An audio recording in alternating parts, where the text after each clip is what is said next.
All right, we are live, and we get a call. Just save time. Callers, hold on to your calls. We didn't give out the 800 number for you to call into the show just yet. All right, welcome back, everyone. My name is Dominic Danino, Mr. Renta and Homes, and on the Mr. Renta and Homes show today, we're going to be talking about a few topics. We've been away for about a month or so, and a lot of stuff happening in the world, a lot of stuff happening in real estate. So we're going to hit some of those topics, what's to come in 2025, what we should be expecting in real estate for 2025, rates, prices, demand, some of the impacts of the wildfires in California for the West Coast markets, right? Being in Arizona and Colorado. We're going to talk about some of the impacts for some of the markets that are next to California. And then last but definitely not least, some of the news out there. One of the big rent-to-own home companies. There's a lot of news there on Divvy. If you're familiar with Divvy, they're one of the bigger players, or were one of the bigger players. And we'll talk about that later in our last segment of the show today. So as always, I am joined by James Brown, real estate investor, real estate agent in Colorado, mainly Denver market. And James, welcome back, buddy. Good to see you. Happy New Year. Yeah, good to be back. Yes, I just realized I'm not into my channels because I didn't get that thing set up, but it's all right. All right. Well, so talk to me. What's been going on with you since we last spoke, and what's happening in your market, Denver? Now, I know you're doing stuff in Colorado Springs as well. We're looking at it, yeah. Okay. All right, very well. So just overall in Colorado, right? So what's happened since we last spoke, right? So usually during the holiday season, everybody kind of takes a break, stops doing what they should be doing, and now once New Year's kicks in, people start trying to get back into swing of things. So what are you seeing in your market as it relates to people interested in buying a home, moving? What are you seeing out there as an agent? Yeah, it was definitely quiet in the fall, which is to be expected. Although I did get one of our homes sold, one of our rent-to-own homes during that period, which was nice. Of course, we didn't get the price that we were hoping for because the market has shifted. Rates went up, as we all know, in the business, so people just can't buy as much. But it's good that it's shifting more towards a buyer's market. So for as investors, we like seeing that the sellers aren't digging their heels in, and that they're more open to seller concessions and maybe dropping their price, adjusting their expectations. So it's a good time to be on the buy side, and I think it'll keep getting better, right? Like you're the lender, right? Like, do you see rates coming down anytime soon, like within the next year? Yeah. So there's always been that misconception that if the Federal Reserve starts cutting short-term rates, that impacts mortgages. And clearly this has been a cycle where that has not happened, right? They've actually gone in reverse. And so, I think we talked in one of our previous episodes as to how our mortgage rates derived, and usually they come from the bond market, usually a 10-year treasury. And that tends to be the thing that drives real estate rates as it is. So there's been a divergence, right? So rates have been holding steady over 7, and they pushed all the way up to 7.25 at one point early last week. We will see, though, right? I think the rates are going to be more on expectation of what's going to happen with the economy, right? If they think there's a slowdown in the economy, we get into a recession, then that's typically when rates start to come down because the Federal Reserve wants to stimulate the economy and lower rates. Yep. But if they think that the economy is booming and it's super hot and we're going to get some impacts of inflation, then they won't they won't lower rates. They'll keep them up or raise them, right, to slow things down. So that way, everybody complaining about the $6 eggs or $9 eggs or whatever it is, right? You want to control costs, right? So you want to, so that's what's happening with rates right now. So, and it looks like the Federal Reserve has also said, hey, well, only expect maybe 2 rate cuts for 2025, and there will be some impacts to, with the new administration coming in and what they're going to do, and some talk of tariffs and this and that and all these other things, right? So that's kind of what's leading rates as at this time, right? So, but let me go back to what you were talking about. The fall was slow, and some people, because of where rates are, people couldn't qualify, or they were having a harder time to qualify, right? And we're talking about really entry-level buyers. Sure. Right? Before we started this conversation, we were talking about first-time home buyers and the impacts of rates to them and so forth, right? So those are the people that are going to be the most impacted. But generally, the people that are move-up buyers, or people that have that have income, right? That have money, or their income, they're not so rate sensitive, right? That market is still moving, right? Because people are still going to live their lives and still going to move, and they're going to have life events. Sometimes they still have to sell. Sometimes they still get divorced, right? We talk about divorce. That's one of the things that gets things people moving. So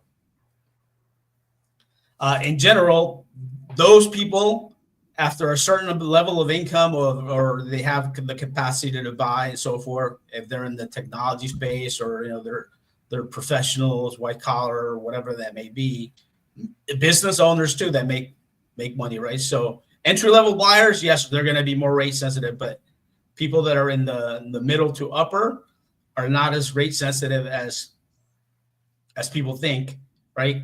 Because they have the means, and a lot of times they're coming in with either all cash, or they're putting significant amount of money down anyways, right? Yeah. And they realize, hey, I'm putting 50% down, 30% down, whatever that may be. So it's not as rate sensitive, right? So I just got to move, or I just got to buy a house, or this is the house I want. And those people coming in are on they have the upper hand right now, because sellers, right, aren't getting as many buyers walking through their open houses and so forth, right? So if you have the ability and the means to buy today, then you're going to get a better deal than if rates come down and then everybody else jumps in. Yep. Right? Yeah. So you have an advantage if you're trying to buy today. 100%. Right? So if you're looking, this is the time, because you're going to get the better deals. You're going to be able to negotiate the best terms and so forth. And then one aspect of that is the traditional and then the non-traditional. So if you're on the traditional side, then yes, you're going to get seller concessions. You're going to get buy down ability to have the seller pay for a rate buy down, maybe lower the price and so forth, right? And then on the creative side, get potentially buying a property on terms.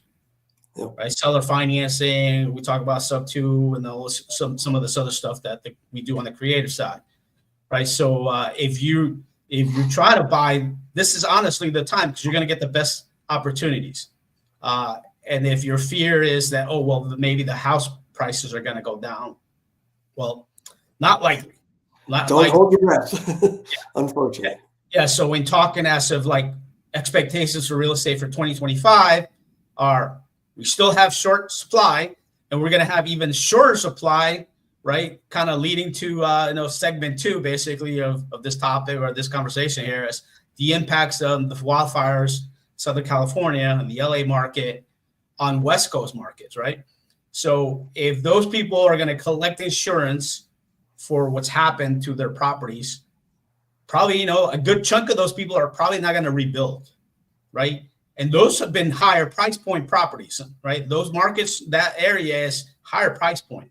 So if they're going to get a check from the insurance company and they're not going to rebuild, they're going to get a check and they're going to have money to buy. Whether they buy within that area we've already seen some stuff on the news that that the rentals around those areas that did not get burned have been increased, the monthly rents, and obviously sales prices as well. So what these people are probably going to do is take their check and decide, hey, maybe we were thinking about moving, but maybe now is the time to go ahead and make that move, right?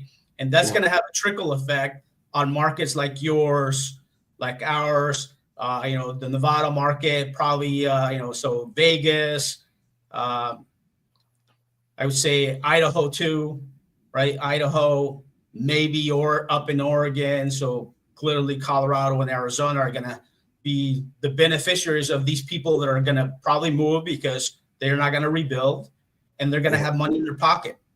So clearly, right, what does that do, right? They suck up potential supply and drives up prices again. Yeah. Right? And if we take a second level look at that too, is let's say for the ones that are going to rebuild, right?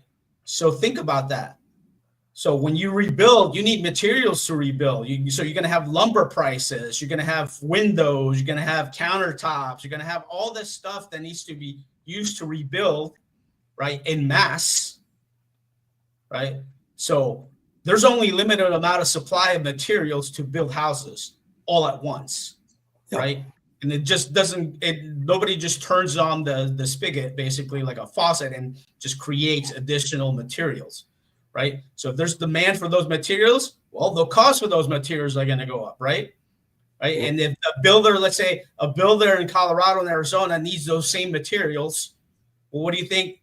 And they need those same materials to build, and those prices what are they going to do? They're going to pass down those prices to potential buyers, right? So there's a second level effect, not just on the fact that these people are going to have money in their pocket to potentially either pay cash or even put a big chunk of money down or whatever it is, but then also for the ones that are going to rebuild. Materials, and the cost of materials is probably going to go up, and it's going to shrink the supply for everybody else in other markets, right? Specifically on the West Coast.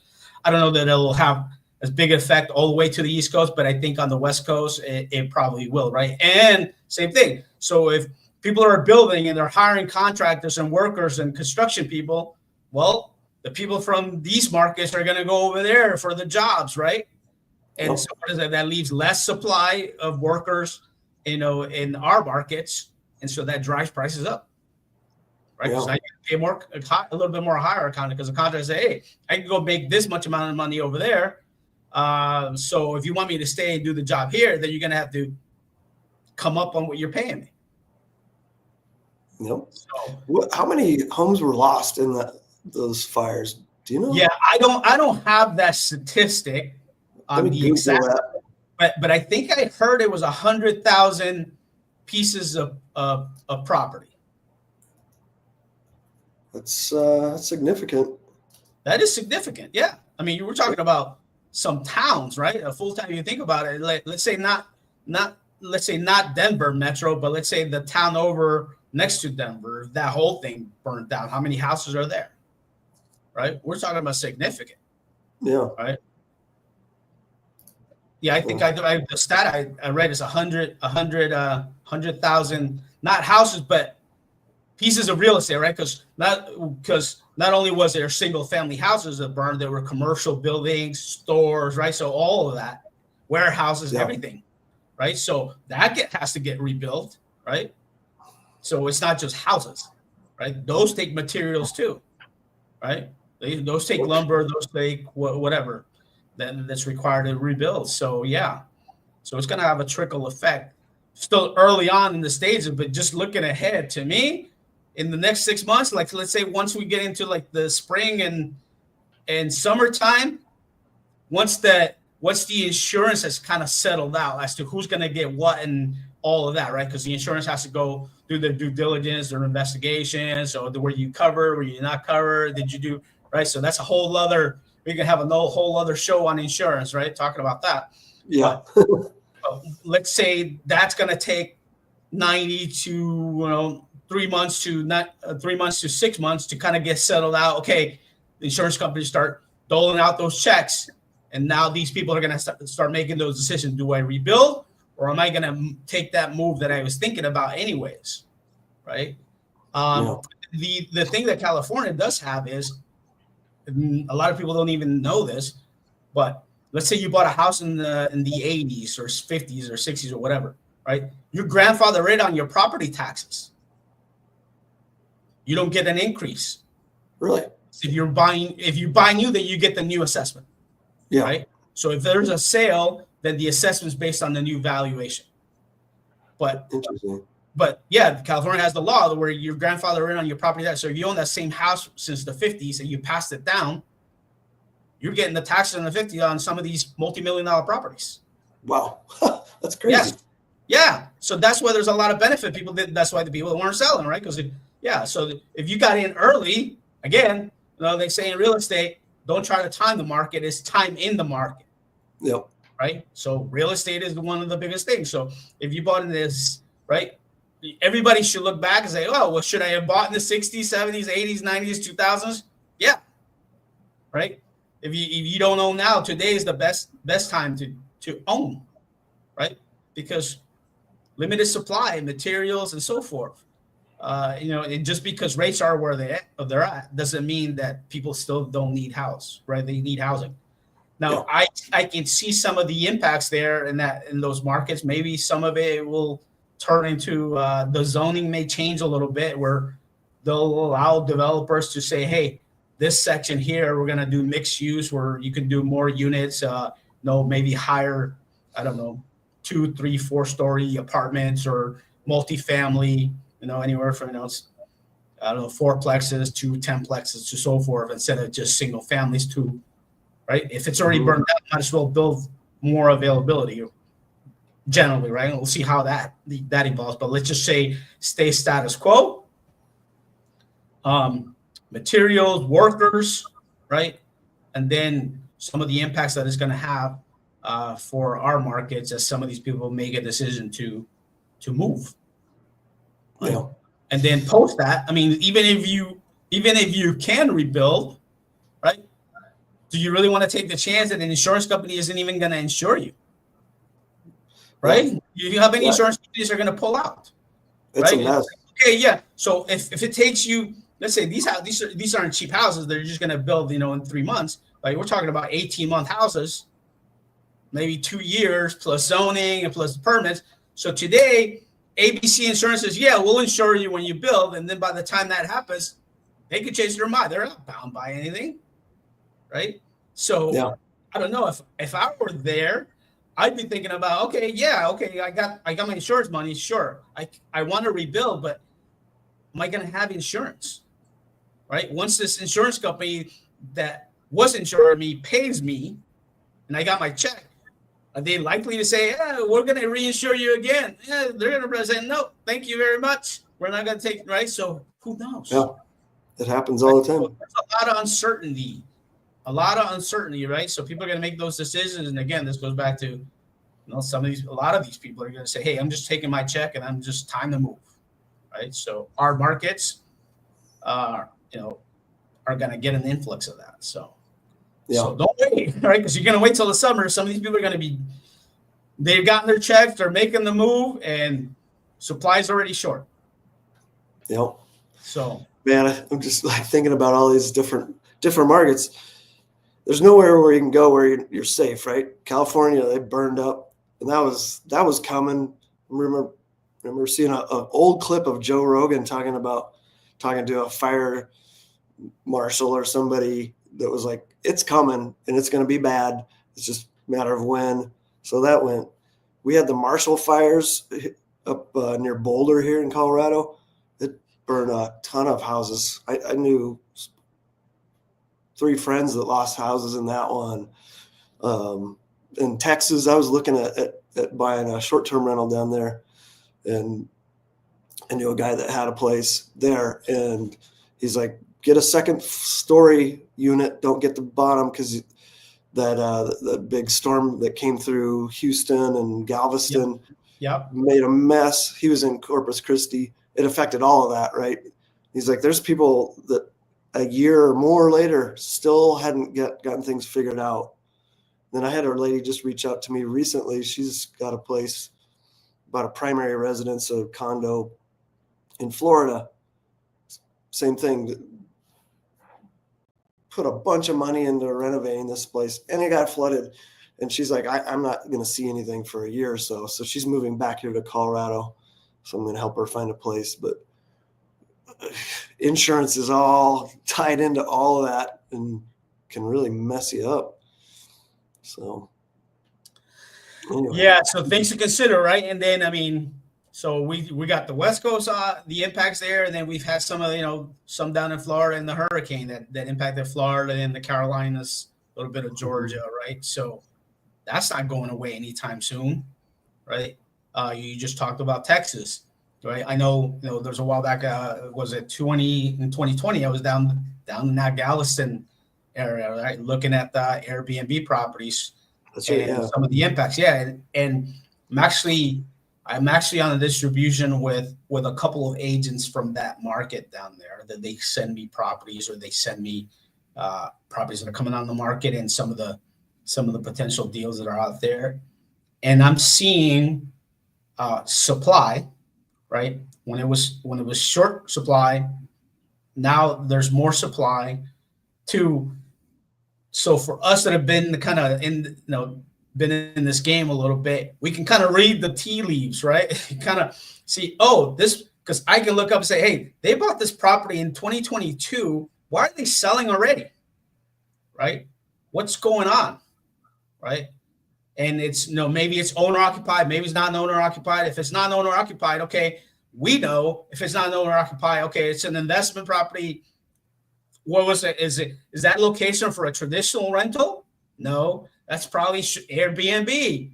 So if it's Airbnb, what's happening with Airbnb there? Why do they need to, when they thought they were going to make, I don't know, $100,000 a year on Airbnb on this property, right? Because there was a lot of talk of that stuff in certain markets. And then now it's, maybe the numbers aren't coming in. Yeah, of course they were not coming in, because 2020 and 2019 and 2021 were outliers in the market, right? Yeah. So now the numbers don't work, and they're trying to get out. And then now you tack on potential insurance increases. So now your margins or your cash flow continues to get reduced. Nope. Right. So, and then, so you can kind of see pockets of this around the country of impacts.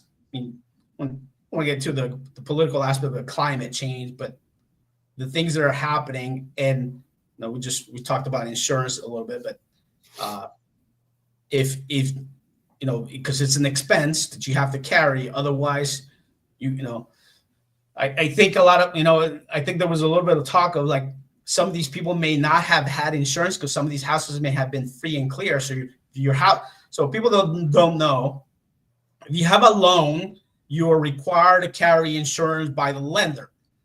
Now, the reason why you're required to carry insurance isn't for your benefit, it's for the lender's benefit.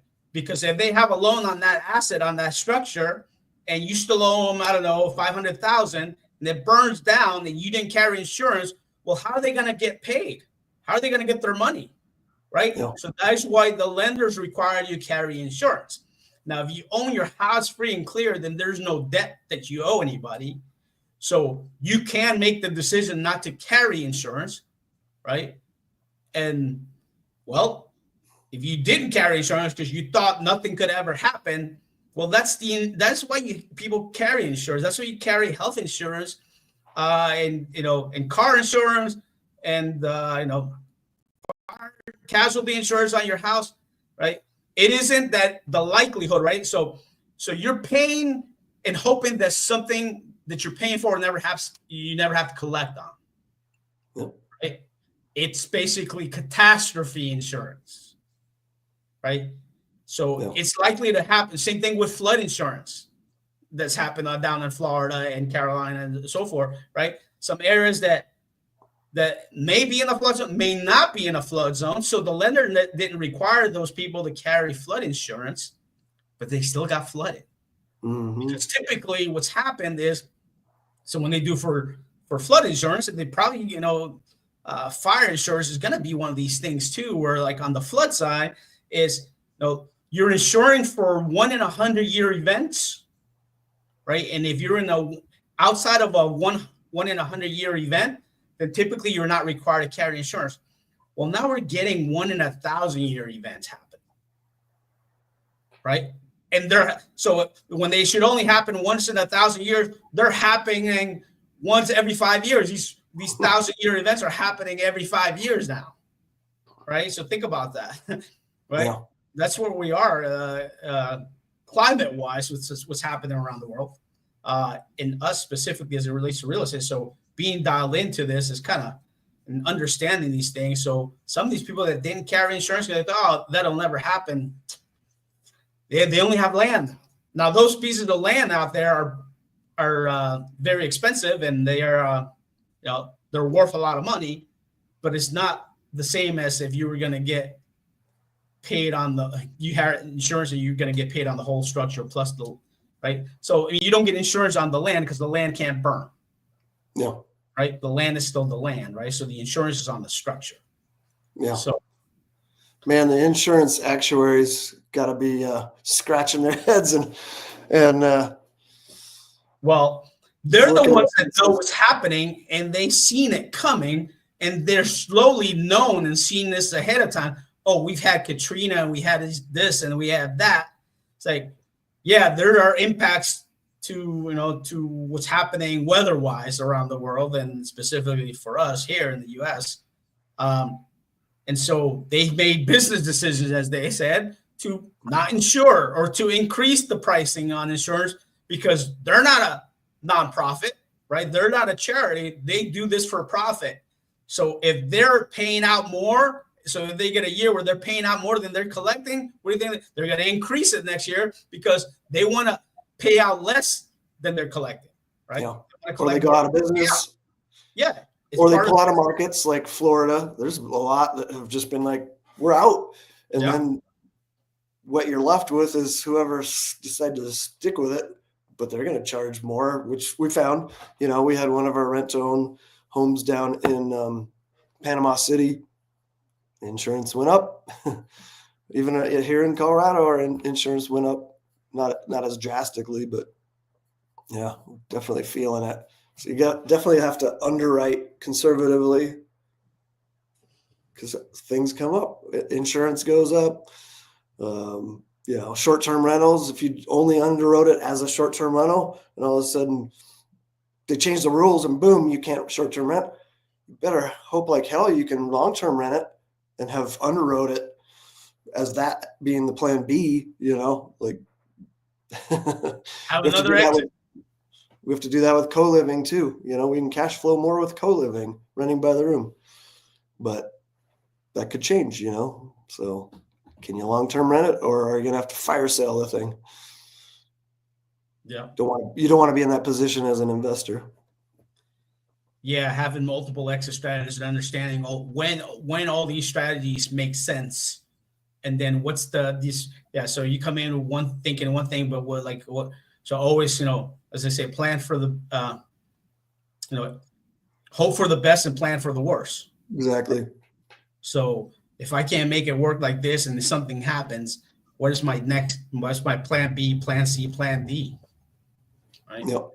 So yeah, anyway, so I see that over the next 6 months to 12 months having an impact on our markets. Sad to see, what's happened out there, but that's kind of the world, right? I mean, so, but we as people in the industry, as investors, and you as an agent, me as a lender, we're kind of looking at these things and looking ahead, looking for the next thing that could potentially or have impacts on our markets, right? Being dialed into it. And then that's why we always say, if you're out there, you're looking to buy, invest, work with people that are also investors or also understand the market, right? We know that the majority of real estate agents don't invest, right? So sometimes I ask, like, why are you working with an agent or a lender that doesn't invest themselves if you're an investor, right? How are they going to guide you? How are they going to look out for you and kind of tell you all about all the potential pitfalls? And if you're a homeowner, or if you're looking to buy in homeowners, yeah, get guidance for somebody that's been around, right? It's like, hey, maybe anticipate this, potentially this. Yes, I know you may like this area particularly, but hey, these are some things that are happening that you should be on the lookout. That could be a pitfall, right? Or they'll help you in that decision process, because maybe you're just not experienced if you're a first time home buyer. So yeah, ask the right questions and work with people like us that have been around a little bit and kind of understand some of these impacts. So yeah. Anyways, so and let's segue to our next topic here, right? So Yeah. So while on break, basically some of these things are happening and they have impacts. And one, as we talked, so one of the bigger rent-to-own companies out there, known as Divvy, kind of has gone through an evolution as to whether they're even in the market anymore, right? So for those of you out there that don't know, Divvy is a rent-to-own company, and the people that know us, right, we do rent to own. So they're one of the bigger players, or were one of the bigger players in the market, right? So basically, they are no longer in the rent to own business, right? They started as rent to own. They acquired a bunch of properties, right? And typically on the rent to own, they're hoping for the person or the client that they place in the property, eventually gets their financing, and then basically buys out the property and keeps the property, and then everybody goes about their own way, right? So that's basically how it works. But but not everybody completes that process, right? And and there's a challenge, and we've talked about that in other episodes as to why is it that people don't complete that process. But as part of that, if in Divvy's case, if somebody didn't complete that process, then Divvy keeps the property, they hold it in their portfolio, and they could choose to put it out as a traditional retail sale, as a rent to own again, or just do a traditional rental. Yeah. Right. Well, the ones that when they had a rent to own client in there that didn't complete the process, they kept that property and they just kept it as part of the portfolio. And what they've done in the majority of their markets was the properties that they kept, they just put out as traditional rentals, and they've stopped doing rent to own. And then there's only been one market that they were in that they were still actively buying as rent to own, meaning buying properties on the open market, on the MLS, and every other market basically they were not. And even some instances in that particular one market that they were still actively buying in, they were offering anywhere from 10 to 20% below asking price. So in general, they're saying, yeah, if we get lucky and it closes at that, great, we'll take it. But if not, too bad, so sad. So a lot of agents were kind of chasing their tail with clients, trying to place them in rent to own, when in reality, the rent to own company wasn't going to close on those, right? They were going to lowball the seller on it, right? Yeah, it's wasting everybody's freaking time. Wasting everybody's time, right? And so now, as of a couple of weeks, some word got around that they started laying people off. They laid off most of their staff, except for the ones that are just handling the property management on the properties that they still retain, right? So they're not actively buying. They're not working with agents per se. They're just they sort of turn themselves into a property management company, and that section of their business is the only thing that's been left. And then, of course, come to find out, just in the last couple of days, there's been news that they've actually been bought out by another, not a rental company, but another, basically a portfolio company, a single family rental company. Yeah. Right. They just bought out their portfolio and then just kind of absorbed all their properties that they have. So some stats that are interesting. So, and that I shared with you were what is it? They have roughly about,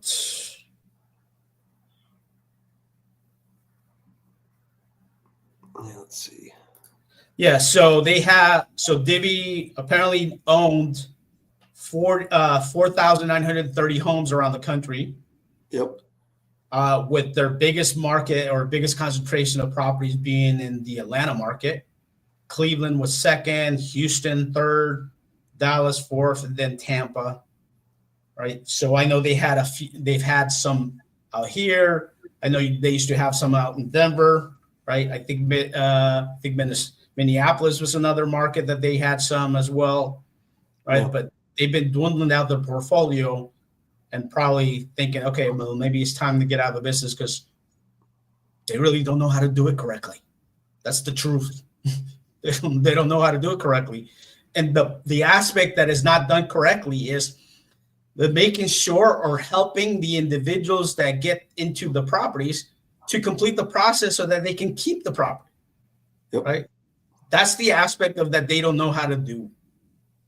Or whether they know how to do it, they don't do it well, or they don't care, or whatever that may be, right? Call it whatever you want to call it, but they're just not good at it because the percentage of completion is not very high. And that's the difference between them and us. Yeah. Right? That is the number one thing that I tell people when they ask me, how are you different than any of these other companies?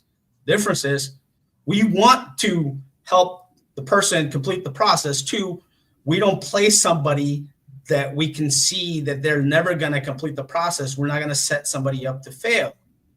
Right. So that's why the vetting aspect of making sure, hey, can you qualify? Can you have the income? Do you have the means? Are you going to follow through on fixing up your credit or getting your paperwork done for your taxes, accumulating that, working with somebody, right?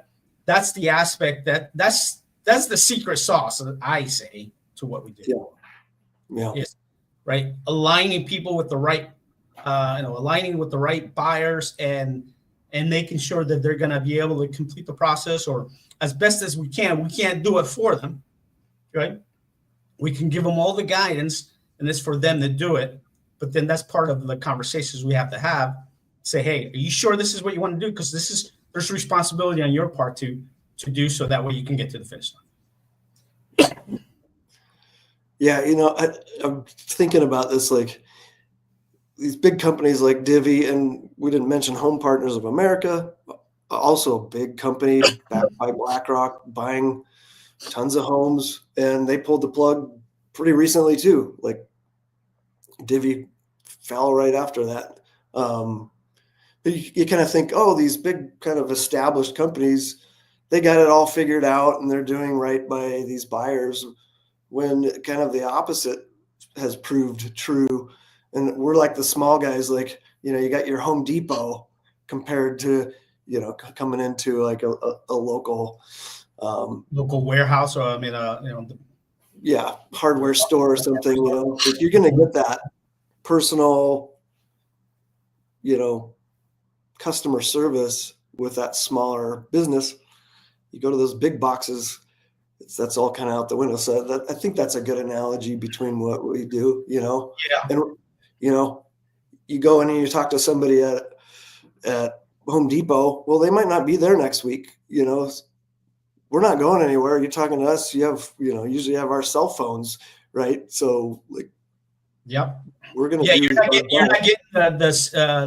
the Home Depot CEO's phone number, right? When you go into the stores, like you can't just call them from aisle 7. Say, hey, I can't find the nails or whatever, right? No.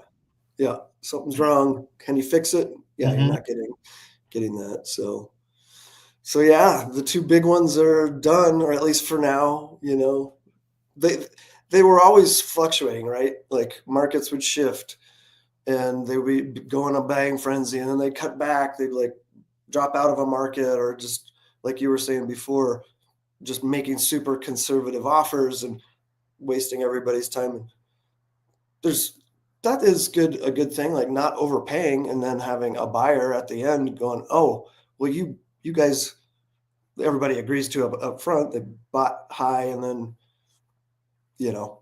those end buyers can't buy. So we're always kind of looking at all aspects, trying to make sure we get those buyers to the end. So when I'm saying this, I'm assuming there's other agents like myself and lenders that are watching the show and trying to understand the rent-to-own business, right? And wanting to protect their clients, because we work with other agents and lenders, right? And the reason you and I teach our classes is to kind of cut through all the BS and misconceptions. Yeah, a lot of misconceptions, a lot of bad information, and some bad players. I'll be honest, and I tell people, it's like, yeah, there are some bad players out there, right? And this is what you want to be looking out for. This is why they do it this way. This is why they don't do it the way we do. It could be just they just don't know any better, or two, they just don't care, right? Yep. Yeah. Yeah, and it's 100% of the time is both. It could be, where like, hey, we do know better, but we don't care either. Yep. So yeah, I think the point is we're still here. These other guys dropped out. So, and if you have questions, concerns about any of this, like how it all works, give us a call. Like, we're an open book, like we help people get into homes and don't set people up for failure on purpose. Like we do it right. And so sadly though, I mean, and also with that is, we also tell people no sometimes, right? Lots of people know. We tell a lot of people no too. Yeah, because we rather be honest and upfront. It's like, we don't see that you're going to be a fit for us, right? Because this, and this, right? So it's not intended to be like a catch-all, like everybody qualifies per se, right? Otherwise, this is when you have these problems, for these companies. Is our goal is to have a high completion rate. That way, we can always go back and say, yeah, we did the right thing for the individual.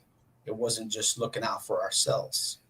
So yes, and the reality is, some people need to be told no, and say, hey, you know what? You're quite not ready yet. Based on what I'm seeing and what you're telling me, you're not quite ready. Here's a plan. Go work on this, and this. And then just because it's no today doesn't mean it can't be a yes in 90 days or 6 months or 12 months, whenever, right? So work on this, and then maybe potentially you'll be a fit, right? But right now, based on what I'm hearing, what I'm seeing, the information, the documentation that you're giving us, no, it's a no, right? Or you're not ready yet, right? So it's not intended to be, mean to people or whatnot, but hey, this is what needs to be done and said. Yep. It's just the reality. Yep. Sometimes we dig in and we're like, oh, you actually can get a loan and buy a house. I've had that happen. Even one of the investors I work with, he sent a friend of his to me. We dug into it with the lender, and the lender's like, oh, we got a program. We can get him in, like a bank statement loan or something. So he didn't have to do rent-to-own, because rent-to-own's an option, but usually not the first. So, and then I had somebody that, reached out about rent-to-own, a year or two ago, needed to work on stuff. And now we got to get back with the lender, but I think she might be able to just buy a house now that she's kind of worked on some things, and just kind of skip the rent-to-own. Yep. But she may not, like, once we dig in, she may not, maybe rent-to-own is a fit for her now. So we're usually a no now, but later is going to be yes. I love being able to help people kind of figure out what they need to do, head them in the right path, whatever is the best path for them. So. Yeah. And our option may not be the right option for them right now. So yes, so you don't, we'll tell you, hey, you don't need us. You do qualify. You can just get a traditional loan, and me as a lender, I can just get you a traditional loan. You don't need rent to own, and James can point you in the right direction too, and say, hey, I know you came in with the intention of renting because you thought you needed that, but you actually don't. If we just do this little thing here and there, then we can just skip that path, basically, or that option. And rent to own is intended to be a bridge, right? We're bridging you to your own financing down the road, right? But some people don't need it, right? And some people aren't even ready for rent to own yet. They still got to work on more stuff before they can even come to this step, let alone get their own financing. Yep. All right. Well, I think we covered that aspect of what's happening with the market, 2025, what to expect, impacts on the West Coast from what's happened in California, the wildfires, and then some of the things that are happening on the rent to own side. Right. So any final thoughts, anything you want to close out? What are your expectations for 2025? I'm excited.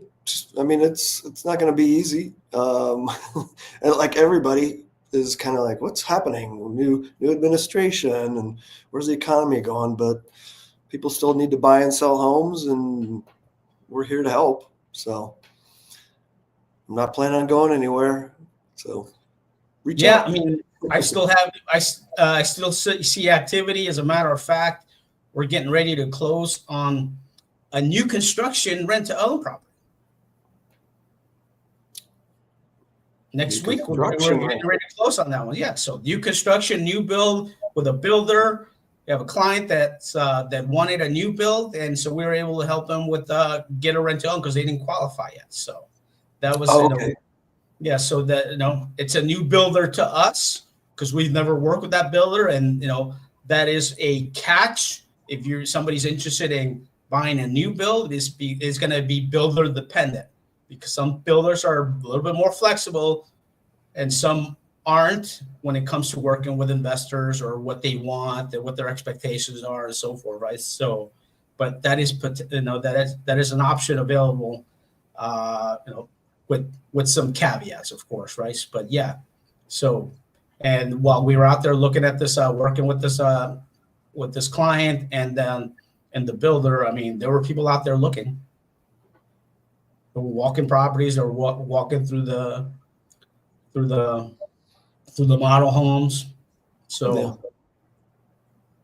I think the election freeze is over.